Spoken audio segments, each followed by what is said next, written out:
मनोज जरांगे पाटील यांनी मराठा समाजाला आरक्षण मिळावं म्हणून 29 ऑगस्ट 2023 पासून जालना जिल्ह्यातील अंतरवाली सराटी या ठिकाणापासून आमरण उपोषणाला सुरुवात केली। त्यानंतर कशा पद्धतीने त्या ठिकाणी घटना घडली आणि संपूर्ण राज्यातला मराठा समाज मनोज जरांगे पाटील यांच्या पाठीमागे ठामपणाने खंबीरपणाने उभा राहिला। त्यानंतर मनोज जरांगे पाटील यांनी सातत्याने अनेक आंदोलनं उपोषण सुद्धा केली। राज्यामध्ये पश्चिम महाराष्ट्र असेल, मराठवाडा असेल, शांतता रॅली सुद्धा काढली आणि मनोज जरांगे पाटलांनी एकच मागणी लावून धरली की मराठा समाजाला आरक्षण मिळावं, कुणबी असल्याचं जात प्रमाणपत्र मिळावं आणि आरक्षण हे ओबीसीतूनच मिळावं। अशा पद्धतीने मनोज जरांगे पाटील यांची जी मागणी आहे त्या मागणीवर विरोधी पक्षातले जे नेते आहेत, महाविकास आघाडीमधले जे नेते आहेत, त्यांनी त्याच्यावर कुठलीही स्पष्ट भूमिका मांडली नाही। सरकारने जेव्हा संयुक्तरित्या बैठक ठेवली होती सर्व राजकीय पक्षांच्या नेत्यांची, त्यामध्ये सगळ्यांना बोलवण्यात आलं होतं, त्यावेळी मात्र महाविकास आघाडीतल्या नेत्यांनी त्या बैठकीला दांडी मारली होती आणि त्यानंतर ते त्या बैठकीला गेले सुद्धा नव्हते।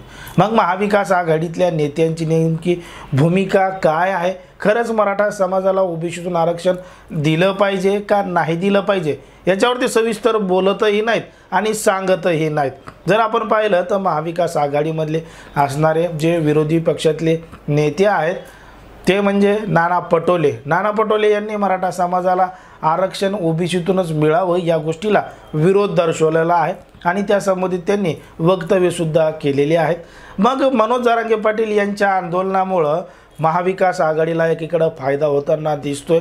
त्यांचे उमेदवार त्या ठिकाणी लोकसभेमध्ये कशा पद्धतीने निवडून आलेत हे सुद्धा आपण पाहिलेलं आहे। पण मात्र महाविकास आघाडीचे एवढे खासदार निवडून येऊनही त्यामध्ये वसंतराव चव्हाण असतील, कल्याण काळे असतील, अमर काळे असतील, हे खासदार दिल्लीमध्ये गेल्यानंतर सभागृहामध्ये गेल्यानंतर मराठा आरक्षणाविषयी मुद्दा का उपस्थित करत नाहीत, का बोलत नाहीत, असा देखील प्रश्न अनेकांना पडू लागला आहे। पण मात्र एकीकडं त्यांनी सांगायचं की आमचा आरक्षणाला पाठिंबा आहे, पण मात्र ओबीसीतूनच मराठा समाजाच्या आरक्षणाला पाठिंबा आहे का याच्यावर स्पष्टपणे कुठंही बोलायचं नाही।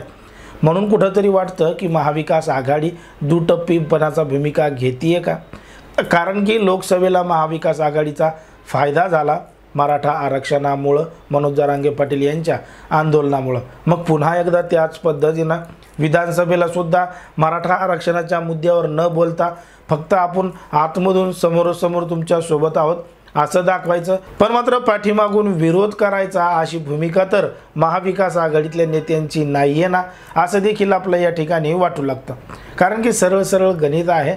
एकीकडं मनोज जरांगे पाटील यांनी आता 288 जागावर उमेदवार उभे करण्याचा निर्णय घेतलेला आहे आणि त्या संबंधित 29 ऑगस्टला त्यांची जाहीर भूमिका सुद्धा सांगणार आहेत। एकीकडं विधानसभेच्या निवडणुका जवळ आल्या असल्या तरीसुद्धा अजूनही महाविकास आघाडीतले नेते स्पष्टपणे मराठा आरक्षणावर बोलत नाहीत, पाठिंबा आहे, विरोध आहे दर्शवत नाहीत आणि सरकारने बैठक बोलवली तर त्या बैठकीला सुद्धा जात नाहीत। मग नेमकं ज्या पद्धतीनं सरकारच्या विरोधात मनोज जरांगे पाटील बोलत आहेत त्याच पद्धतीनं विरोधी पक्षातल्या नेत्यांनी सुद्धा सरकारच्या विरोधात किंवा त्यांची कमीत कमी भूमिका तरी जाहीर करायला पाहिजे अशीच अपेक्षा अनेकांना लागलेली आहे।